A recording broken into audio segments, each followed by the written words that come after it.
Hello my dears, എല്ലാവർക്കും ദക്ഷയുടെ പുതിയൊരു വീഡിയോയിലേക്ക് സ്വാഗതം. അപ്പോൾ ഇന്ന് പൗർണമി ആയിരുന്നു. അതുകൊണ്ട് തന്നെ പലരും എന്നോട് ചോദിച്ചിരുന്നു പൗർണമി റിച്വൽ ചെയ്യുന്നില്ലേ എന്നുള്ളത്.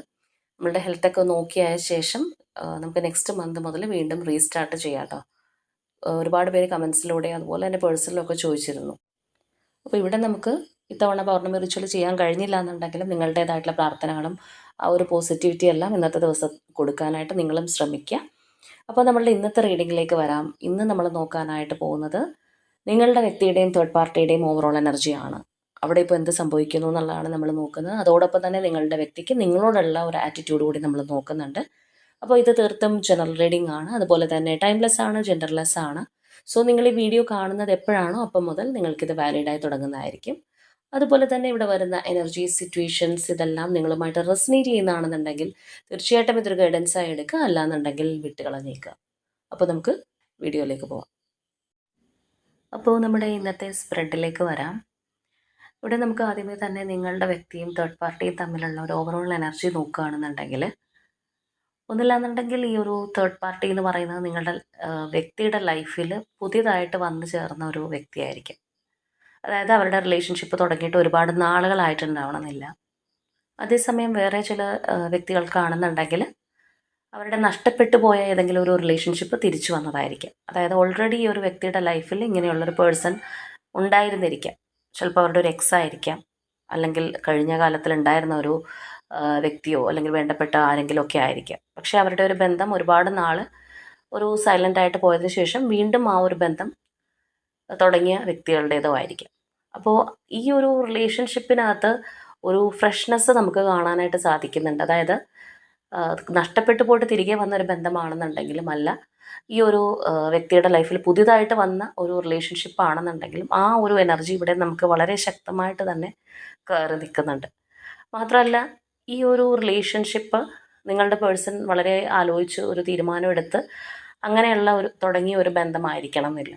അവരുടെ സഡൻ ആയിട്ടുള്ള ഏതെങ്കിലും ഒരു ഡിസിഷൻ്റെ പേരിൽ തുടങ്ങിയിട്ടുള്ളൊരു ബന്ധമായിരിക്കും. അല്ലെങ്കിൽ അവർ ഒരുപാട് ചിന്തകളോ കാര്യങ്ങളോ ഒന്നും കൊടുക്കാതെ പെട്ടെന്നെടുത്ത ഒരു തീരുമാനമായിരിക്കാം ഈ ഒരു റിലേഷൻഷിപ്പ് എന്ന് പറയുന്നത്. അപ്പോൾ അത്തരത്തിലുള്ളൊരു എനർജിയാണ് നമുക്കിവിടെ കാണാനായിട്ട് കഴിയുന്നത്. അപ്പോൾ ഈ ഒരു വ്യക്തിയുടെ പാസ്റ്റിൽ ഉണ്ടായിരുന്ന ഒരു റിലേഷൻഷിപ്പ് അല്ലെങ്കിൽ ഉണ്ടായിരുന്ന ഒരു ബന്ധം വീണ്ടും തിരികെ വന്നതൊക്കെ ആണെന്നുണ്ടെങ്കിൽ ചിലപ്പോൾ നിങ്ങൾക്ക് തന്നെ ഇതിനെക്കുറിച്ച് നല്ല ധാരണ ഉണ്ടാവും. മേ ബി നിങ്ങളുമായിട്ട് റിലേഷൻഷിപ്പ് നല്ല ടേംസിൽ പോകുമ്പോൾ തിരികെ വന്ന ഒരു ബന്ധമായിരിക്കാം.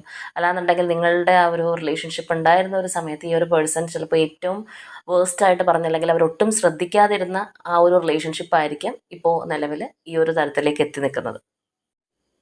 അപ്പം ഇങ്ങനെയുള്ള ഒരു ബന്ധമാണെന്നുണ്ടെങ്കിലും ഇത് വളരെ ഒരു ഹോണസ്റ്റ് റിലേഷൻഷിപ്പാണ് എന്ന് നമുക്ക് പറയാനായിട്ട് സാധിക്കില്ല. കാരണം അങ്ങനെയുള്ള ആ ഒരു ഈക്വൽ ഗിവ് ആൻഡ് ടേക്ക് അല്ലെങ്കിൽ പരസ്പരമുള്ള ദൃഢവിശ്വാസം, ആ ഒരു സ്നേഹം, അങ്ങനെയുള്ള ഇമോഷൻസ് നമുക്ക് ഇവരുടെ എനർജിയിൽ കിട്ടിയിട്ടില്ല എന്നുള്ളതാണ്. എന്നാൽ ഇവരൊരുമിച്ച് ഒരുപാട് സമയം ചെലവഴിച്ചിട്ടുണ്ടാവാം, അല്ലെങ്കിൽ സെലിബ്രേഷൻസ് ഉണ്ടായിട്ടുണ്ടാവാം. സന്തോഷത്തോടുകൂടി പോകുന്നത് പോലെ മറ്റുള്ളവർക്ക് ചിലപ്പോൾ ഫീൽ ചെയ്തിട്ടുണ്ടാവാനൊക്കെ സാധ്യതയുള്ള ഒരു റിലേഷൻഷിപ്പാണ്. അല്ലെങ്കിൽ ഒരു എൻജോയ്മെൻ്റ് അതിനകത്ത് ഉണ്ടാവാം, പക്ഷേ ഒരു ആത്മാർത്ഥത എന്ന് പറയുന്ന ഫാക്ടർ ഈ ഒരു റിലേഷൻഷിപ്പിനകത്ത് കാര്യമായിട്ട് തന്നെ മിസ്സിങ് ആണ്. അപ്പോൾ ചിലരെ സംബന്ധിച്ച് പറയുകയാണെന്നുണ്ടെങ്കിൽ ഒന്നല്ലെങ്കിൽ തേർഡ് പാർട്ടിയോ അല്ലാന്നുണ്ടെങ്കിൽ ചിലപ്പോൾ നിങ്ങളുടെ പേഴ്സണൊക്കെ ഈ ഒരു റിലേഷൻഷിപ്പ് ഒന്ന് എക്സ്പോസ് ചെയ്ത് നടന്നിട്ടുണ്ടാവാനുള്ളൊരു സാധ്യതയുണ്ട്. അതായത് ഇപ്പോൾ ചില റിലേഷൻഷിപ്പ് വളരെ സൈലൻ്റായിട്ട് വളരെ നിഗൂഢമായിട്ട് ആരും അറിയാതെ കൊണ്ടുപോകുന്ന തരത്തിലുള്ളൊരു ബന്ധമുണ്ട്. അല്ല, ഒരു സ്ട്രോങ് റിലേഷൻഷിപ്പൊക്കെ ആണെന്നുണ്ടെങ്കിൽ തന്നെ എല്ലാവരെയും ഒരു ഷോ ഓഫ് ചെയ്ത് കൊണ്ട് നടക്കാത്ത ബന്ധങ്ങളുണ്ട്, വളരെ ഒരു സൈലൻ്റായിട്ട് പോകുന്ന ചില ബന്ധങ്ങൾ. അതേസമയം ഈ ഒരു റിലേഷൻഷിപ്പ് എന്ന് പറയുമ്പോഴത്തേക്കും ഇവിടെ ആ ഒരു സ്നേഹം അല്ലെങ്കിൽ അത്രയും ആ ഒരു ആത്മാർത്ഥത അങ്ങനെയുള്ള കാര്യങ്ങൾ കുറവാണെന്നുണ്ടെങ്കിലും ചിലപ്പോൾ നമ്മളിവിടെ പറഞ്ഞതുപോലെ നിങ്ങളുടെ വ്യക്തിയോ അല്ലെങ്കിൽ ഈ ഒരു തേർഡ് പാർട്ടിയോ ഒക്കെ ഇത് എക്സ്പോസ് ചെയ്തിട്ടുണ്ടാവാം, അല്ലെങ്കിൽ വളരെ സന്തോഷമായിട്ട് പോയിക്കൊണ്ടിരിക്കുന്നു, അല്ലെങ്കിൽ അവരുടെ ആ ഒരു ഹാപ്പിനെസ് ആയാലും അല്ലെങ്കിൽ മറ്റെന്ത് കാര്യങ്ങളാണെന്നുണ്ടെങ്കിലും എൻജോയ്മെൻ്റ് ഒക്കെ ആണെന്നുണ്ടെങ്കിലും 4 പേരെ അറിയിക്കാനൊക്കെ ഉള്ള ഒരു ശ്രമം ചിലപ്പോൾ ഈ ഒരു റിലേഷൻഷിപ്പിനകത്ത് നടന്നിട്ടുണ്ടാവാം. ഇങ്ങനെ ഒരു ബന്ധമുണ്ടെന്നോ അല്ലാന്നുണ്ടെങ്കിൽ എൻ്റെ ഒരു വ്യക്തിയാണെന്ന് കാണിക്കാനോ അങ്ങനെയുള്ള ഒരു ഷോ ഓഫ് തീർച്ചയായിട്ടും ഈ ഒരു ബന്ധത്തിനകത്ത് സംഭവിച്ചിട്ടുണ്ട്. അപ്പോൾ നിങ്ങളുടെ വ്യക്തിയെ സംബന്ധിച്ച് പറയുകയാണെന്നുണ്ടെങ്കിൽ ഈ ഒരു റിലേഷൻഷിപ്പിനകത്ത് നമ്മളിവിടെ പറഞ്ഞതുപോലെ ഒരു ആത്മാർത്ഥത അല്ലാന്നുണ്ടെങ്കിൽ ആ ഒരു ഇമോഷണൽ അറ്റാച്ച്മെൻറ്റ് തീരെ ഇല്ല എന്നുള്ളത് തന്നെ പറയാം. എങ്കിൽ നമ്മളിവിടെ നോക്കുകയാണെന്നുണ്ടെങ്കിൽ ഒരു പാഷനേറ്റ് ആയിട്ടുള്ള ഒരു എനർജി അല്ലെങ്കിൽ ഒരു അട്രാക്ഷനൊക്കെ ചിലപ്പോൾ ഈ ഒരു ബന്ധത്തിൽ അല്ലെങ്കിൽ ഈ ഒരു പേഴ്സണോട് ചിലപ്പോൾ അവർക്ക് തോന്നിയേക്കാം. പക്ഷേ എങ്ങനെ നമ്മൾ നോക്കുകയാണെന്നുണ്ടെങ്കിലും ഒരു സ്റ്റഡി ആയിട്ടുള്ള ഒരു റിലേഷൻഷിപ്പ് അല്ല. കാരണം ഇവിടെ ഒരുപാട് കാര്യങ്ങൾ ഹൈഡ് ചെയ്ത് വെക്കുന്നുണ്ട്. അതായത് രണ്ട് വ്യക്തികളും ചിലപ്പോൾ അവർ പരസ്പരം ഒരു ഫേസ് മാസ്ക് ഇട്ടായിരിക്കാം ഇടപഴകിക്കൊണ്ടിരിക്കുന്നത്. ആ ഒരു ജെനുവിനിറ്റി എന്ന് പറയുന്ന സംഗതി ഇവരുടെ ഈ ഒരു റിലേഷൻഷിപ്പിനകത്ത് മിസ്സിംഗ് ആണ് എന്നുള്ളത് തന്നെയാണ്. അപ്പോൾ പേഴ്സണൽ റീഡിങ്ങിനകത്തൊക്കെ ചിലർ ചോദിക്കുന്ന ഒരു ക്വസ്റ്റ്യൻ ആണ്, തേർഡ് പാർട്ടിയോട് അവർക്കൊരു ജെനുവിനിറ്റി ഉണ്ടോ, അല്ലാന്നുണ്ടെങ്കിൽ വളരെ സ്നേഹം തോന്നുന്നുണ്ടോ, അങ്ങനെയുള്ള ഒരു ഇമോഷണൽ അറ്റാച്ച്മെൻറ്റ് അവർ തമ്മിലുണ്ടോ എന്നുള്ളതെല്ലാം. അപ്പോൾ അങ്ങനെയൊക്കെയുള്ളൊരു ക്വസ്റ്റ്യൻ നിങ്ങളുടെ മനസ്സിനകത്ത് ഉണ്ടെങ്കിൽ, അല്ലെങ്കിൽ ഇവിടെ പറഞ്ഞതുപോലുള്ളൊരു സാഹചര്യമാണ് നിങ്ങളും നിങ്ങളുടെ പേഴ്സൻ്റെ തേർഡ് പാർട്ടിയൊക്കെ ആയിട്ടുള്ളതെങ്കിൽ, തീർച്ചയായിട്ടും ഇതിനകത്ത് ഒരു ജെനുവിനിറ്റി ഇല്ല എന്നുള്ളത് 100% ഷുവറാണ്. അല്ലാന്നുണ്ടെങ്കിൽ വളരെ ആത്മാർത്ഥമായിട്ട് ഹൃദയത്തിൽ കൊണ്ട് നടക്കുന്ന ഒരു റിലേഷൻഷിപ്പ് അല്ല. അവർ തമ്മിലുള്ള ബന്ധം എങ്ങനെയുള്ളൊരു റിലേഷൻഷിപ്പ് ആണെന്നുണ്ടെങ്കിലും വളരെ ആത്മാർത്ഥ ഒരു സ്നേഹം നമുക്കിവിടെ കാണാൻ കഴിയുന്നില്ല എന്നുള്ളതാണ്. ഇപ്പോൾ ചില കേസസിൽ പറയുകയാണെന്നുണ്ടെങ്കിൽ അവർ തമ്മിൽ എന്തെങ്കിലും തരത്തിലുള്ളൊരു ഫിനാൻഷ്യൽ ട്രാൻസാക്ഷൻസ് ഉണ്ടായിരുന്നിരിക്കാം, അല്ലെങ്കിൽ ഒരു ഫിസിക്കൽ അട്രാക്ഷൻ കൂടിയിട്ടുള്ള ഒരു റിലേഷൻഷിപ്പ് ആയിരിക്കാം. കാരണം ഇവിടെ നമ്മൾ നോക്കുകയാണെന്നുണ്ടെങ്കിൽ എന്തൊക്കെയോ കാര്യങ്ങൾ നിങ്ങളുടെ വ്യക്തി പെട്ടുപോയതായിരിക്കും, അല്ലെങ്കിൽ ആ ഒരു സെഡ്യൂസ് ചെയ്ത് നിങ്ങളുടെ പേഴ്സണെ അതിലേക്ക് കൊണ്ടുപോയിട്ടുള്ള ഒരു റിലേഷൻഷിപ്പ് ആവാനുള്ള ഒരു സാധ്യതയും നമുക്കിവിടെ ഉപേക്ഷിക്കാനായിട്ട് കഴിയില്ല. അതായത് യഥാർത്ഥമായിട്ടുള്ള ഒരു സ്നേഹത്തിൻ്റെ പുറത്ത് ബിൽഡ് ചെയ്തിരിക്കുന്ന ഒരു റിലേഷൻഷിപ്പ് അല്ല, തീർച്ചയായിട്ടും മറ്റു പല കാര്യങ്ങൾ അല്ലെങ്കിൽ കാര്യസാധ്യത്തിനൊക്കെ വേണ്ടിയിട്ടുള്ള ഒരു റിലേഷൻഷിപ്പായിട്ട് തന്നെയാണ് നമുക്കിവിടെ കാണുന്നത്. അപ്പോൾ തീർച്ചയായിട്ടും ഇതിനകത്ത് നിങ്ങളുടെ വ്യക്തിക്കാണെന്നുണ്ടെങ്കിലും ഒരു കൺഫ്യൂസ്ഡ് മൈൻഡ്, അല്ലെങ്കിൽ ആ ഒരു ഇൻഡിസിഷൻ എനർജി എല്ലാം നല്ലതുപോലെ നമുക്കിവിടെ കാണാനായിട്ട് കഴിയുന്നുണ്ട്. അതായത് ഒരു സിറ്റുവേഷൻ ഉള്ളപ്പോൾ, അല്ലെങ്കിൽ ഒരു റിലേഷൻഷിപ്പ് തന്നെ ആയിക്കോട്ടെ, അതിനകത്തുള്ള ഒരു സമയത്ത് കൺഫ്യൂസ്ഡ് ആയിട്ടിരിക്കുക, അല്ലെങ്കിൽ ഒരു തീരുമാനം എടുക്കാൻ പറ്റുന്നില്ല, ആ ഒരു ഇൻഡിസിഷനിലേക്ക് പോകാന്ന് പറയുമ്പോൾ ആ ഒരു റിലേഷൻഷിപ്പിനകത്തുള്ള ഒരു തൃപ്തിക്കുറവാണ് നമുക്ക് അവിടെ നിന്ന് മനസ്സിലാക്കാനായിട്ട് കഴിയുന്നത്. അപ്പോൾ തീർച്ചയായിട്ടും വളരെ ഒരു ഉറച്ച തീരുമാനത്തിൽ, നമ്മൾ നേരത്തെ പറഞ്ഞതുപോലെ, ഈ ഒരു പേഴ്സൺ അങ്ങനെയൊക്കെ ആലോചിച്ചൊരു സ്ട്രോങ് ഡിസിഷൻ എടുത്ത് വന്ന ഒരു റിലേഷൻഷിപ്പ് അല്ല. വളരെ ഒരു ആവേശത്തോടു കൂടി ചിലപ്പോൾ വന്നതായിരിക്കാം. അല്ലാന്നുണ്ടെങ്കിൽ ആ ഒരു റിലേഷൻഷിപ്പ് ഒരുപാട് നാൾ സൈലൻ്റ് ആയിട്ട് ഇരുന്നിട്ട് അവിടെ നിന്ന് പെട്ടെന്ന് ഒരു റീയൂണിയനിലേക്ക് വന്നിട്ടുള്ളൊരു ബന്ധം വേണമെങ്കിലും ആവാം. അപ്പോൾ എങ്ങനെയാണെന്നുണ്ടെങ്കിലും കറൻലി നമ്മളിവിടെ നോക്കുമ്പോൾ നിങ്ങളുടെ വ്യക്തി വളരെയധികം ഹാപ്പി ആയിട്ടിരിക്കുന്നു എന്നുള്ളതല്ല, അത്രയധികം സാറ്റിസ്ഫൈഡ് ഒന്നുമല്ല ഈ ഒരു പേഴ്സൺ. എങ്കിലും ഈ ഒരു റിലേഷൻഷിപ്പിൽ അവർ തുടർന്നുകൊണ്ട് പോയിക്കൊണ്ടിരിക്കുന്നുണ്ട്. അല്ലാന്നുണ്ടെങ്കിൽ മറ്റൊരു തരത്തിൽ പറയുകയാണെന്നുണ്ടെങ്കിൽ ഇവരുടെ ഒരു യഥാർത്ഥ ഇൻറ്റൻഷനും കാര്യങ്ങളൊക്കെ എന്താണ് എന്നുള്ളത് ഈ ഒരു തേർഡ് പാർട്ടിയോട് അവർ വെളിവാക്കുന്നുണ്ടാവില്ല. അതായത് അവരൊരു ഫേസ് മാസ്ക് ഇട്ട് നിൽക്കുന്ന ഒരു അവസ്ഥയായിരിക്കാം. യഥാർത്ഥ മൈൻഡ് എന്താണ് എന്നുള്ളത് മറ്റാരെ അറിയിക്കാതെ ഈ ഒരു റിലേഷൻഷിപ്പിൽ ഇപ്പോൾ മുന്നോട്ട് പോയിക്കൊണ്ടിരിക്കുന്ന ഒരു എനർജി ആയിരിക്കാം. അതുപോലെ തന്നെ ചിലരുടെ കേസസിലാണെന്നുണ്ടെങ്കിൽ ഒരു ബ്ലാക്ക് മാജിക് എനർജിയുടെ ഹെൽപ്പോട് കൂടിയോ അങ്ങനെയുള്ള രീതിയിലേക്കും ഈ ഒരു റിലേഷൻഷിപ്പ് ഒന്ന് സ്ട്രെങ്തനിങ് ആക്കാനായിട്ട് അവർ ശ്രമിച്ചിട്ടുണ്ടാവാം. അപ്പോൾ എന്താണെന്നുണ്ടെങ്കിലും ഇവിടെ നമ്മൾ നോക്കുമ്പോൾ റിയൽ ലവ് അല്ലെങ്കിൽ ഒരു ജെനുവിനിറ്റി ഒന്നും ഈ ഒരു റിലേഷൻഷിപ്പിനകത്ത് തീർച്ചയായിട്ടും ഇല്ല എന്നുള്ളത് തന്നെയാണ് നമുക്ക് കാണാൻ സാധിക്കുന്നത്. ഒരു പുറമേ നിന്ന് നോക്കുമ്പോൾ ഒരു ഷോ ഓഫ് ആയിട്ടുള്ള ഒരു റിലേഷൻഷിപ്പ്, അല്ലെങ്കിൽ അങ്ങനെ കാണിക്കാൻ ശ്രമിക്കുന്ന ഒരു ബന്ധമായിട്ട് തന്നെയാണ് ഇവിടെ നമുക്ക് കാണാനായിട്ട് കഴിയുന്നത്. അതുപോലെ തന്നെ ഇവിടെ നിങ്ങളുടെ പേഴ്സൺ ആയിക്കോട്ടെ, അല്ലെങ്കിൽ തേർഡ് പാർട്ടി ആയിക്കോട്ടെ, ഒരു സസ്പീഷ്യസ് എനർജി നമുക്ക് കാണുന്നുണ്ട്.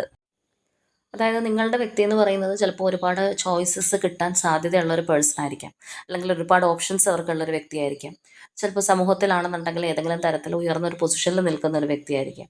അപ്പോൾ അങ്ങനെയൊക്കെയുള്ള ഒരു സാഹചര്യം വരുമ്പോൾ എൻ്റെ കൈവിട്ട് പോകുമോ, അല്ലെങ്കിൽ നഷ്ടപ്പെട്ടു പോകുമോ എന്നുള്ള ഒരു തേർഡ് പാർട്ടിയുടെ ചിന്തയായിരിക്കാം അവിടെ ആ ഒരു സ്പൈയിങ് നമുക്ക് കാണാനായിട്ട് കഴിയുന്നുണ്ട്. അതായത് ഒരു വ്യക്തി നമ്മളോടൊപ്പം ഉണ്ടെന്നുണ്ടെങ്കിൽ നമ്മളവിടെ വളരെ സസ്പീഷ്യസ് ആയിട്ട് നോക്കുന്നുണ്ട്, അല്ലെങ്കിൽ അവരെ സംശയിക്കുന്നുണ്ട്, അവരറിയാതെ അവരുടെ പല കാര്യങ്ങളും വാച്ച് ചെയ്യാനായിട്ട് ശ്രമിക്കുന്നുണ്ട് എന്ന് പറയുന്നത് തീർച്ചയായിട്ടും ആ ഒരു വ്യക്തിക്ക് ഇവരോടുള്ള ഒരു സംശയം, അല്ലെങ്കിൽ ആ ഒരു ഡൗട്ട്ഫുൾ ആയിട്ടുള്ള മൈൻഡ് ഉള്ളത് കൊണ്ട് തന്നെയാണ് ഈ ഒരു തരത്തിൽ വാച്ച് ചെയ്യുന്നത്.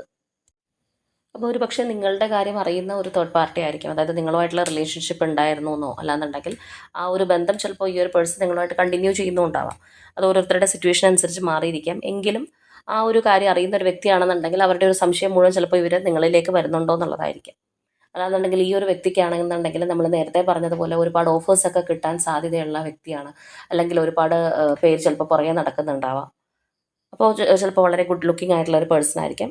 അപ്പോൾ ആ ഒരു രീതിയിലെല്ലാം ഇവിടെയുള്ള ഒരു സംശയത്തിൻ്റെ ഒരു ഫാക്ടർ നമുക്ക് കാണുന്നുണ്ട്. അതുപോലെ തന്നെ നമ്മൾ നേരത്തെ പറഞ്ഞ പോലെ നിങ്ങളുടെ വ്യക്തിയാണെന്നുണ്ടെങ്കിൽ ഇവിടെ പല കാര്യങ്ങളും ഹൈഡ് ചെയ്ത് വെക്കുന്നു, അല്ലെങ്കിൽ അവരറിയാതെ പല കാര്യങ്ങളും ചെയ്യാനായിട്ട് ശ്രമിക്കുന്നുണ്ടാവാം. ഇനി അതുപോലെ തന്നെ ചിലരുടെ കേസസ് ആണെന്നുണ്ടെങ്കിൽ ചിലപ്പോൾ ഒരു തേർഡ് പാർട്ടി മാത്രമായിരിക്കണം എന്നില്ല, വളരെ സ്ട്രോങ് ആയിട്ടുള്ള ഒരു തേർഡ് പാർട്ടി ഉണ്ടെന്നുണ്ടെങ്കിൽ പോലും അതിനെ സപ്പോർട്ട് ചെയ്ത് നിൽക്കുന്ന മറ്റുള്ള ചില വ്യക്തികളും നിങ്ങളുടെ ബന്ധത്തിനെതിരായിട്ട് നിൽക്കുന്നുണ്ടാകും. അപ്പോൾ ഒന്നിൽ കൂടുതൽ തേർഡ് പാർട്ടി എനർജീസ് ഉള്ള വ്യക്തികളുടെ ഒരു സാന്നിധ്യം നമുക്കിവിടെ കാണാനായിട്ട് കഴിയുന്നുണ്ട്. എങ്ങനെയാണെന്നുണ്ടെങ്കിലും ഇതിനകത്തുള്ള ആ ഒരു പേഴ്സണും നിങ്ങളുടെ വ്യക്തിയും തമ്മിൽ ഉള്ള ആ ഒരു റിലേഷൻഷിപ്പിനകത്ത് ഒരു ബോണ്ടിങ് ഇല്ല, അല്ലെങ്കിൽ ആ ഒരു ഇമോഷണൽ അറ്റാച്ച്മെൻറ്റ് വളരെ കുറഞ്ഞ ഒരു റിലേഷൻഷിപ്പായിട്ട് തന്നെയാണ് നമുക്ക് കാണാനായിട്ട് കഴിയുന്നത്.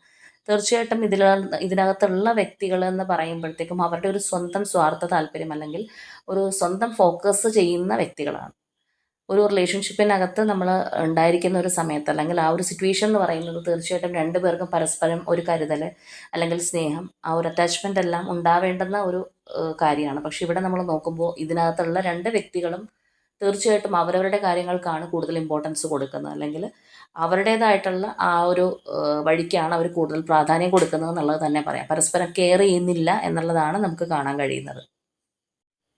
അതായത് കേവലം ചില പുറമേയുള്ള കാര്യങ്ങൾ ഒഴിച്ചു കഴിഞ്ഞാൽ ഈ ഒരു റിലേഷൻഷിപ്പിനകത്ത് ഒരു ഡീപ്പ് ബോണ്ടിങ്ങോ കണക്ഷനോ ഇല്ല. നമ്മളിവിടെ പറഞ്ഞതുപോലെ ചിലവരെ സംബന്ധിച്ച് പറയുമ്പോൾ ഒരു നെഗറ്റീവ് എനർജിയുടെ ബേസിസിലല്ലാന്നുണ്ടെങ്കിൽ ഒരു ബ്ലാക്ക് മാജിക് എനർജിയുടെ ബേസിസിലൊക്കെ ഒന്ന് രൂപപ്പെട്ട് വന്നൊരു റിലേഷൻഷിപ്പ് ആയിരിക്കും, അല്ലെങ്കിൽ അങ്ങനെയുള്ള ചില എനർജി കാരണം ഹോൾഡ് ചെയ്ത് പോകുന്ന ഒരു ബന്ധമായിരിക്കും. അപ്പോൾ അവിടെയാണെന്നുണ്ടെങ്കിൽ ആ ഒരു റിലേഷൻഷിപ്പ് എന്ന് പറയുമ്പോഴത്തേക്കും ചിലപ്പോൾ ഒരു അഡിക്ഷൻ അല്ലെങ്കിൽ ഒരു ഒബ്സഷൻ ആയിട്ടൊക്കെ ചിലർക്ക് അത് ഫീൽ ചെയ്തേക്കാം, അല്ലെങ്കിൽ അങ്ങനെയുള്ള കാര്യങ്ങൾ കൊണ്ട് അതിനകത്തൊക്കെ പോയ ഒരു ബന്ധമൊക്കെ ആയിരിക്കും. അപ്പോൾ എങ്ങനെയാണെന്നുണ്ടെങ്കിലും ഈ ഒരു റിലേഷൻഷിപ്പ് ഉടനെ തന്നെ ഒരു സ്റ്റക്ക് സ്റ്റേജിലേക്ക് എത്തും, അല്ലെങ്കിൽ ഇതിനകത്ത് ആ ഒരു സ്റ്റക്ക് സിറ്റുവേഷൻ വരും എന്നുള്ളത് തന്നെയാണ് നമുക്കിവിടെ കാണാനായിട്ട് കഴിയുന്നത്. കാരണം ഇപ്പോൾ പോലും നമ്മളിവിടെ നോക്കുമ്പോൾ രണ്ട് വ്യക്തികൾക്കും ആ ഒരു ഡിഫറെൻറ്റ് എനർജീസ്, അതുപോലെ തന്നെ വളരെ സംശയമായിട്ട് സ്പൈ ചെയ്യുന്ന എനർജി കാര്യങ്ങളൊക്കെയാണ് കാണുന്നത്. ഒരാൾ ഇൻഡിസിഷനിലിരിക്കുന്നു, മറ്റൊരാൾ അയാളെ സംശയിക്കുന്നു. അങ്ങനെയുള്ളൊരു എനർജിയാണ് നമുക്കിപ്പോൾ മെയിനായിട്ട് തന്നെ കയറി നിൽക്കുന്നത്. അപ്പോൾ നമ്മൾ ആദ്യമേ പറഞ്ഞതുപോലെ തന്നെ നിങ്ങളുടെ വ്യക്തി പ്രത്യേകിച്ചൊരു ആലോചനയോ കാര്യങ്ങളൊന്നും ഇല്ലാതെ പെട്ടെന്ന് അതിലേക്ക് എടുത്തു ചാടുക എന്ന് പറയുന്ന പോലെയാണ് ഈ ഒരു റിലേഷൻഷിപ്പിലേക്ക് വീണ്ടും വന്നിട്ടുള്ളത്. അല്ലാന്നുണ്ടെങ്കിൽ ചിലരെ സംബന്ധിച്ച് പറയുമ്പോൾ ഇത് ഫ്രഷ് സ്റ്റാർട്ടായിരിക്കാം. അപ്പോൾ എങ്ങനെയാണെന്നുണ്ടെങ്കിലും കൂടുതലായിട്ടും ഈ ഒരു റിലേഷൻഷിപ്പിനെ കുറിച്ച് ചിന്തിക്കാൻ അല്ലെങ്കിൽ എല്ലാ തരത്തിലും മനസ്സിലാക്കാനുള്ള ഒരു സാഹചര്യം ഈ വ്യക്തിയുടെ ലൈഫിൽ കടന്നു വരും എന്നുള്ളതാണ്. അതുകൊണ്ടാണ് ഇവിടെ നമ്മൾ പറഞ്ഞതുപോലെ തന്നെ ആ ഒരു റിലേഷൻഷിപ്പ് ഒരു ഇപ്പോൾ അത് ഓണായിട്ട് പോയിക്കൊണ്ടിരിക്കുന്നുണ്ടെങ്കിൽ തീർച്ചയായിട്ടും അതിനകത്തൊരു സ്റ്റക്നെസ് കടന്നു വരും എന്ന് പറയാനുള്ളൊരു കാര്യമാണ്. അപ്പോൾ കറൻറ്റ്ലി നിങ്ങളുടെ പേഴ്സൻ്റെയും തേർഡ് പാർട്ടിയുടെയും ഒരു എനർജി അല്ലെങ്കിൽ ആ ഒരു റിലേഷൻഷിപ്പിൻ്റെ ഒരു ഓവറോൾ എനർജി ആയിട്ട് നമുക്കിങ്ങനെയാണ് കാണാനായിട്ട് കഴിയുന്നത്. ഇനി ഈ ഒരു വ്യക്തിക്ക് നിങ്ങളോട് ഇതേ സമയമുള്ള ഒരു ആറ്റിറ്റ്യൂഡ് എങ്ങനെയാണെന്നുള്ളത് നമുക്ക് നോക്കാം. അപ്പോൾ ചിലരെ സംബന്ധിച്ച് പറയുമ്പോൾ നിങ്ങളുടെ വ്യക്തിയുമായിട്ട് നിങ്ങളിപ്പോൾ നോ കോൺടാക്റ്റിലായിരിക്കാം. ചിലർക്ക് ഒരു ലെസ് കോൺടാക്റ്റ് ആയിരിക്കാം നടക്കുന്നത്. എപ്പോഴെങ്കിലും ഈ ഒരു പേഴ്സൺ വന്ന് സംസാരിക്കുന്ന ഒരു അവസ്ഥയായിരിക്കാം. ഒരുപാട് ഒരു ഗ്യാപ്പ് നിങ്ങളുടെ ഒരു ബന്ധത്തിന് കടന്നു വരുന്നുണ്ടാവും. അതിൻ്റെ ഒരു കാര്യം എന്ന് പറഞ്ഞു കഴിഞ്ഞാൽ തീർച്ചയായിട്ടും ഈ ഒരു വ്യക്തി നിങ്ങളോട് കമ്മ്യൂണിക്കേറ്റ് ചെയ്യാനായിട്ട് ആഗ്രഹിക്കുന്നുണ്ട്, അല്ലെങ്കിൽ ഒരുപാട് കാര്യങ്ങൾ സംസാരിക്കാനായിട്ട് ആഗ്രഹിക്കുന്നതായിട്ട് തന്നെ നമുക്കിപ്പോൾ കാണാം. തീർച്ചയായിട്ടും കോൺടാക്റ്റ് ഇല്ലാതിരിക്കുന്നൊരവസ്ഥയാണ്. ചിലർക്കൊരു ലോങ് ഗ്യാപ്പ് ആയിരിക്കും, ചിലർക്കൊരു ഷോർട്ട് ഗ്യാപ്പ് ആയിരിക്കും ഇതിനിടയിൽ സംഭവിച്ചിട്ടുള്ളത്. അപ്പോൾ എങ്ങനെയാണെന്നുണ്ടെങ്കിലും നിങ്ങളോടൊന്ന് കമ്മ്യൂണിക്കേറ്റ് ചെയ്യണം എന്ന് ഈ ഒരു പേഴ്സൺ ആ ഒരു കോൺവെർസേഷൻ നല്ല രീതിയിൽ ആഗ്രഹിക്കുന്നുണ്ട്. അപ്പോൾ ചിലർക്ക് ഈ ഒരു പേഴ്സൺ എന്ന് പറയുന്നത് നിങ്ങളുടെ ഹസ്ബൻഡോ വൈഫോ ആയിരിക്കാം. അല്ലാന്നുണ്ടെങ്കിൽ അത്രയും ഒരു ഡീപ്പായിട്ടുള്ളൊരു കണക്ഷൻ ആയിരിക്കും. കാരണം ഈ ഒരു വ്യക്തി നിങ്ങളുടെ ഒരു ബന്ധത്തെ കാണുന്നത് തന്നെ അവരുടെ ഒരു ഫാമിലി പോലെയാണ്, അല്ലെങ്കിൽ അത്രയും ഒരു സ്ട്രോങ് ആയിട്ടുള്ള ഒരു കണക്ഷനാണ് ഇതെന്നാണ് നമുക്കിവിടെ കാണാനായിട്ട് കഴിയുന്നത്. അതുകൊണ്ട് തന്നെ ഈ ഒരു പേഴ്സൺ നിങ്ങളുടെ റിലേഷൻഷിപ്പിനകത്ത് വളരെ കോൺഫിഡൻ്റ് ആണ് എന്ന് നമുക്ക് മനസ്സിലാക്കാൻ കഴിയുന്നുണ്ട്. അതായത് നിങ്ങൾ ഈ ഒരു വ്യക്തിക്ക് അത്രയും ഡൗട്ടോ കാര്യങ്ങളോ ഒന്നും ഇല്ല. നിങ്ങൾ ചിലപ്പോൾ അത്രയും ട്രസ്റ്റ്ഫുള്ളായിട്ട് നിൽക്കുന്ന ഒരു പേഴ്സൺ ആയിരിക്കാം, അല്ലെങ്കിൽ നിങ്ങൾ അത്രയും ജെനുവിൻ ആയിരിക്കാം. അതുകൊണ്ട് തന്നെ ഈ ഒരു വ്യക്തിക്ക് നിങ്ങളുടെ കാര്യത്തിൽ വളരെ കോൺഫിഡൻ്റ് ആണ് ഈ ഒരു പേഴ്സൺ. അപ്പോൾ ആ ഒരു എനർജി വളരെ സ്ട്രോങ് ആയിട്ട് തന്നെ ഇതിനകത്ത് നിൽക്കുന്നുണ്ട്. അപ്പോൾ നമ്മളുടെ പാർട്ട്ണർക്ക് നമ്മുടെ വിശ്വാസമാണ്, അല്ലെങ്കിൽ നമ്മളുടെ കാര്യത്തിൽ കോൺഫിഡൻ്റ് ആണെന്ന് പറയുമ്പോൾ അത് ഒരു സൈഡിൽ അത് പോസിറ്റീവ് ആണെന്നുണ്ടെങ്കിലും ചില സൈഡിൽ അത് നമുക്കൊരു ഡ്രോബാക്ക് ആയിട്ടും കാണാൻ കഴിയാറുണ്ട്. അതായത് നമ്മളുടെ കാര്യത്തിൽ അത്രയും കോൺഫിഡൻ്റ് ആകുമ്പോഴത്തേക്കും ആ ഒരു ഈക്വൽ ഗിവ് ആൻഡ് ടേക്ക് ഇല്ല എന്നുണ്ടെങ്കിലോ, അല്ലെങ്കിൽ ഒരു ക്വാളിറ്റി ടൈം നമുക്ക് തന്നില്ല എന്നുണ്ടെങ്കിലോ, നമ്മൾ എവിടെയും പോകാൻ പോകുന്നില്ല എന്നുള്ള ആ ഒരു വിശ്വാസം തീർച്ചയായിട്ടും നമ്മളുടെ പാർട്ട്ണറിനുണ്ടാവും. അതായത് അതെൻ്റെ പ്രോപ്പർട്ടിയാണ്, അതുകൊണ്ട് തന്നെ അത് ആരും എടുത്തുകൊണ്ട് പോകാൻ പോകുന്നില്ല, ഞാൻ അത്രയും അതിനകത്ത് കോൺഫിഡൻ്റ് ആയിട്ട് ഇരിക്കുകയാണ് എന്നുള്ള ആ ഒരു ആത്മവിശ്വാസം ചിലപ്പോൾ ഇത് അനുഭവിക്കുന്ന വ്യക്തിക്ക് ഒരു തൃപ്തിയില്ലാത്ത സാഹചര്യം കൊണ്ടുവന്നേക്കാം. അപ്പോൾ ഇവിടെ എങ്ങനെയാണെന്നുണ്ടെങ്കിലും തേർഡ് പാർട്ടി എനർജി ആയിട്ടുള്ള ഒരു കണക്ഷൻ നമ്മൾ നേരത്തെ നോക്കിയപ്പോൾ ഇവരതിനകത്തോട്ടും കോൺഫിഡൻ്റ് അല്ല, അല്ലെങ്കിൽ അതൊരു ഡീപ്പ് കണക്ഷനായിട്ട് ഈ ഒരു പേഴ്സൺ കാണുന്നില്ല, അല്ലെങ്കിൽ ഒരു സ്ട്രോങ് കണക്ഷൻ ആയിട്ട് ഇവർ ഫീൽ ചെയ്യുന്നില്ല എന്നുള്ളത് നമുക്ക് അതിൽ നിന്ന് മനസ്സിലാക്കാൻ കഴിഞ്ഞു. അതേസമയം നിങ്ങളുടെ റിലേഷൻഷിപ്പ് എന്ന് പറയുന്നത് വളരെ ഡെപ്ത് ആയിട്ടുള്ളൊരു ബന്ധമായിട്ടും അതുപോലെ തന്നെ ആ ഒരു പേഴ്സൻ്റെ ഫാമിലി പോലെ തന്നെ അവർ കൺസിഡർ ചെയ്യുന്ന അത്രയും സ്ട്രോങ് ആയിട്ടുള്ളൊരു കണക്ഷനായിട്ട് നമുക്ക് കാണാൻ കഴിയുന്നുണ്ട്. അപ്പോൾ തീർച്ചയായിട്ടും ഈ രണ്ട് റിലേഷൻഷിപ്പ് ആയിക്കോട്ടെ, അല്ലെങ്കിൽ രണ്ട് സിറ്റുവേഷൻ ആയിക്കോട്ടെ, അവരുടെ മനസ്സിൽ രണ്ട് തരത്തിലാണ് കാണുന്നത്. അപ്പോൾ നിങ്ങൾ തമ്മിലൊരു സ്ട്രോങ് ഗ്യാപ്പൊക്കെ ഈ ഒരു കാലഘട്ടം കൊണ്ട് വന്ന് ചേർന്നിട്ടുണ്ടെങ്കിൽ തീർച്ചയായിട്ടും ഇതിനകത്ത് ഒരുപാട് അധ്വാനിക്കേണ്ടതായിട്ട് വരും, അല്ലെങ്കിൽ ഈ ഒരു റിലേഷൻഷിപ്പ് സ്റ്റഡി ആയിട്ട് കൊണ്ടുപോകാനായിട്ട് കുറച്ചധികം കാര്യങ്ങൾ ചെയ്യേണ്ടതായിട്ട് വരും എന്ന് തന്നെ ഈ ഒരു പേഴ്സൺ ചിന്തിക്കുന്നുണ്ട്. അല്ലാന്നുണ്ടെങ്കിൽ ഇത് പെട്ടെന്ന് ഓക്കെ ആക്കി എടുക്കാൻ സാധിക്കില്ല. ഇതിനകത്ത് ഒരുപാട് ഇൻവെസ്റ്റ് ചെയ്യേണ്ടതായിട്ട് വരും, അല്ലെങ്കിൽ ഈ ഒരു കണക്ഷൻ ഓക്കെ ആവാനായിട്ട് കുറച്ച് പാടുപെടേണ്ടി വരും എന്നുള്ളൊരു ചിന്താഗതി നമുക്ക് കാണുന്നുണ്ട്. കാരണം ഈ ഒരു പേഴ്സൺ ഇപ്പോൾ ഉള്ളതിനേക്കാളും കൂടുതലും നിങ്ങളുടെ റിലേഷൻഷിപ്പ് ഫ്യൂച്ചറിലേക്കാണ് ചിന്തിക്കുന്നത്, അല്ലെങ്കിൽ ഫ്യൂച്ചറിലേക്ക് ആകുമ്പോഴും മാത്രമാണ് ഇതിനകത്തൊരു മാറ്റം കൊണ്ടുവരാൻ സാധിക്കുക എന്ന് കരുതുന്നുണ്ട്. അപ്പോൾ ഒരു പക്ഷേ ചില കേസസിൽ നമ്മൾ പറയുകയാണെന്നുണ്ടെങ്കിൽ നിങ്ങളുടെ ഒരു എനർജി നമുക്ക് ഇതിനകത്ത് കിട്ടിയിട്ടില്ല. നിങ്ങൾ ചിലപ്പോൾ ഈ ഒരു തേർഡ് പാർട്ടി ആയിട്ടുള്ള ഇവരുടെ ഒരു കണക്ഷൻ കാരണം അത്രയും സ്ട്രോങ് ആയിട്ട് ഇതിൽ നിൽക്കുന്ന ഒരു ടൈം പീരീഡ് ആയിരിക്കും. അല്ലാന്നുണ്ടെങ്കിൽ ഈ ഒരു തേർഡ് പാർട്ടി എനർജി കംപ്ലീറ്റ്ലി വിട്ട് വന്നു കഴിഞ്ഞാൽ മാത്രമേ നിങ്ങളുമായിട്ടുള്ള ബന്ധം സ്ഥാപിക്കാൻ പറ്റൂ എന്ന് നിങ്ങൾ ചിലപ്പോൾ പറഞ്ഞിട്ടുണ്ടാവാം. അപ്പോൾ എന്താണെന്നുണ്ടെങ്കിൽ അതുകൊണ്ടാണ് ഈ ഒരു പേഴ്സൺ ഇതിനകത്ത് നല്ല രീതിയിൽ വർക്ക് ചെയ്യേണ്ടതായിട്ട് വരും, അല്ലെങ്കിൽ കുറച്ച് നാൾ കാത്തിരിക്കേണ്ടതായിട്ട് വരും ഈ ഒരു ബന്ധം ഓക്കെ ആവാനായിട്ട് എന്ന് ചിന്തിക്കുന്നത്. അതുപോലെ തന്നെ ഓരോ കപ്സിൻ്റെ എനർജി നമുക്കിവിടെ വന്നിട്ടുണ്ട്. ഈ ഒരു പേഴ്സൻ്റെ മനസ്സിനകത്ത് തീർച്ചയായിട്ടും നിങ്ങളോട് സ്നേഹമുണ്ട് എന്നുള്ളത് തന്നെയാണ്. ഒരുപക്ഷെ ഈ ഒരു തേർഡ് പാർട്ടി സിറ്റുവേഷൻ എന്ന് പറയുന്നത് അവർ ചെന്നപ്പെട്ടൊരു ട്രാപ്പായിരിക്കും, അല്ലെങ്കിൽ നമ്മൾ നേരത്തെ പറഞ്ഞതുപോലെ തന്നെ അവർക്ക് ഉണ്ടായിട്ടുള്ള ആ ഒരു പ്രലോഭനമായിരിക്കാം, ആ ഒരു പ്രലോഭനത്തിൽ ചെന്നപ്പെട്ട ഒരു പേഴ്സൺ ആയിരിക്കാം. അപ്പോൾ എങ്ങനെയാണെന്നുണ്ടെങ്കിലും ചില കാര്യങ്ങൾ നമ്മൾ എടുത്തിയാടി തീരുമാനിക്കുമെങ്കിലും നമ്മളുടെ മനസ്സിൻ്റെ ഉള്ളിൽ, അല്ലെങ്കിൽ ആ ഒരു ബേസിൽ കിടക്കുന്ന കാര്യങ്ങളെന്ന് പറയുന്നത് പെട്ടെന്നൊന്നും മായ്ച്ചു കളയാൻ പറ്റുന്നൊരു സംഗതിയല്ല. അപ്പോൾ തീർച്ചയായിട്ടും ഇവിടെ നിങ്ങളോട് അവർക്കൊരു ഇമോഷണൽ അറ്റാച്ച്മെൻറ്റ് ഈ ഒരു പേഴ്സൺ ഉണ്ട് എന്നുള്ളത് തന്നെയാണ്. പക്ഷേ ഇവർ കുറച്ച് ടൈം എടുത്ത് ഇത് മാറ്റിയെടുക്കാൻ സാധിക്കുമെന്ന് ചിന്തിക്കുന്നുണ്ട്, ആ ഒരു ടൈം ഇവർ ആഗ്രഹിക്കുന്നുണ്ട്. അതുപോലെ തന്നെ നമുക്കിവിടെ 2 ഓഫ് വൺസിൻ്റെ എനർജിയും കാണുന്നുണ്ട്. വെയിറ്റിംഗ് എനർജിയാണ് ഈ ഒരു പേഴ്സൺ പ്ലാൻ ചെയ്യുന്നുണ്ട്. ഇതിൻ്റെ ഒരു പോസിബിലിറ്റിനെ കുറിച്ച് ഈ ഒരു പേഴ്സൺ ചിന്തിക്കുന്നുണ്ടെന്നുള്ളതാണ് നമുക്ക് മനസ്സിലാക്കാനായിട്ട് കഴിയുന്നത്. അപ്പോൾ ഇതാണ് നമ്മളുടെ ഇന്നത്തെ റീഡിംഗ് ആയിട്ട് വന്നിരിക്കുന്നത്. അപ്പോൾ നിങ്ങളുടെ ഇപ്പോഴത്തെ അവസ്ഥ ഇത്തരത്തിലാണോ എന്നുള്ളതൊന്ന് കമൻറ്റ് ചെയ്യുക. നിങ്ങളുടെ വ്യക്തിയുടെ ഒരു എനർജി തേർഡ് പാർട്ടി സിറ്റുവേഷനായിട്ടൊക്കെ ഫീൽ ചെയ്യുന്നുണ്ടെങ്കിൽ തീർച്ചയായിട്ടും അറിയിക്കുക. അതുപോലെ തന്നെ നിങ്ങളുടെ വ്യക്തിക്ക് വേണ്ടിയിട്ട് നിങ്ങൾ കാത്തിരിക്കുകയാണ്. ചിലർക്കൊരു സ്ട്രോങ് റീകൺസിലേഷന് വേണ്ടിയായിരിക്കാം, സ്ട്രോങ് ബോണ്ടിങ്ങിന് വേണ്ടിയിട്ടായിരിക്കാം. അങ്ങനെയുള്ളവരാണെന്നുണ്ടെങ്കിൽ തീർച്ചയായിട്ടും അതിനായിട്ട് തന്നെ ക്ലെയിം ചെയ്യുക. അപ്പോൾ ഇന്നത്തെ നമ്മളുടെ റീഡിംഗ് ഇത്രയേ ഉള്ളൂ. നാളെ മറ്റൊരു റീഡിങ്ങുമായിട്ട് നമുക്ക് വീണ്ടും കാണാം.